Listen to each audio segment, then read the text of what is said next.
গুটি বেচা লাল গাড়ি কিনছো, এরপর নীল গাড়ি কিনো, হলুদ গাড়ি কিনো, কিন্তু আমি কিনবো না তোমার কাছ থেকে, আমি বিক্রি করবো না। চশমা পরে দেখতেছে যে মানুষটা চশমা ছাড়া ঠিক করে দেখে না, ওই মানুষটা আরেকজনের চোখ লাল দেখে বলতেছে যে গুটি খায়। সেই মানুষটা যদি বলে তুমি গুটি আমার কাছে বিক্রি করতে চাইছিলা, কিন্তু আমি নিতে চাইনি, কারণ আমি খাই না এবং আমি এই ধরনের কাজের সাথে সম্পৃক্ত করতে চাই না, তোমার গুটিটা তুমি বেচো। কিন্তু আসলে তো আমি জানি তুমি গুটি বিক্রি করো না, তুমি যেটা তোমার যেটা সমস্যা পরশ্রী কাতরতা, প্রতিহিংসা। কিন্তু ব্যাপারটা হয় তুমি যেটা বলছো তুমি গুটি বিক্রি করো না, বাট তোমার ভিতরে প্রতিহিংসা পরায়ণতা, অন্যের ভালো দেখতে পারো না, বদলাইতে হবে। এই জন্যই তো আমি বলছি প্রতিবেশীরা মন থেকে চায় না তুমি সফল হও।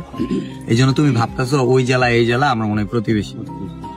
তুমি প্রতিবেশী না, তুমি আমার বয়সে বড়, তোমার যতবার তুমি করে বলতেছি ততবারই বিয়াদবি হচ্ছে, যতবার তোমার নাম ধরে ডাকতেছি বিয়াদবি হইতেছে। কিন্তু এখান থেকেও তোমার শিক্ষা নেওয়া উচিত। ও বলতেছে যে এই ছবিগুলো কত বাজে, বিলাল দেখো তোমার এই ছবিগুলো কত বাজে করছে, কিন্তু তারও অনেকগুলো ছবি আছে ওই ধরনের ছবি, তার ওয়াইফের ছবি বের করে দেওয়া যাবে, কারণ তার ওয়াইফকে মানুষ চিনে, জাস্ট মুখটা লাগাই দিব। সময় আছে ভালো হওয়ার, ভালো হয়ে যাও। আমি অলরেডি অনেকগুলো ভুল ধরাই দিছি জানেন, মানুষ যে পিছনে লাগে, যে আমি দেখাচ্ছি ব্রেইনলেস বলতেছে স্রষ্টা কিভাবে হয়, লেখা আছে বাংলাদেশে কন্টেন্ট স্রষ্টা, ক্রিয়েটর মানে স্রষ্টা, কিন্তু কন্টেন্ট ক্রিয়েটর মানে তো স্রষ্টা না, মানে কি কন্টেন্ট নির্মাতা বা লাইক এরকম, বা কন্টেন্ট স্রষ্টা। এনে বলছে মানুষ সৃষ্টি করছে, হ্যাঁ আসমান জমিন সৃষ্টি করছে, কিন্তু মানুষকে ব্রেইন ওয়াশ করে।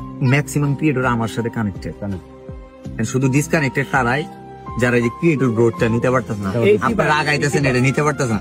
99% এখন কন্টেন্ট ক্রিয়েটর যারা গ্রো করতেছে, উঠতেছে, সিনিয়র ক্রিয়েটর কখনো চায় নাই যে এত ক্রিয়েটর বাংলাদেশে হোক। কেন? আমাদের দেশে প্রতি 4000 জনের মধ্যে একজন ডক্টর ছিল, আমরা যখন পড়ছি প্রতি 4000 রোগীর বিপরীতে একজন ডক্টর। এই কারণে কিন্তু আমাদের ওই ডক্টরের কিন্তু লাইন রক্ষা হয়, অনেক সময় লাগে। ঠিক কন্টেন্ট ক্রিয়েশনও হচ্ছে এরকম, আগে বানাইতো 100 জন মানুষ ভিডিও, এর মধ্যে 20 জন সফল হয়ে যেত। 20 জন সফল হওয়ার গেলে কম্পিটিশন হইতেছে গিয়ে 1 লাখ। এখানে এখন ওই 5 জন টিকে না, যে 5 জন 20 জন টিকার কথা। এইটার জন্য দায়ী থটস অফ বিলাল। এটা যদি বুঝতো একটা জুনিয়র কন্টেন্ট ক্রিয়েটরও বা যারা গ্রো করতেছে আমার বিরুদ্ধে চারণ করতাম, কিছু ক্রিয়েটর করতেছে গাও গাও, এই জন্য আমার গুলো কইতেছে ম্যাও। অবশ্যই এই প্রতারণা গুলোর সাথে তারা জড়িত। আমি তখন পর্যন্ত টের পাইনি, কিন্তু এখন বুঝি জড়িত।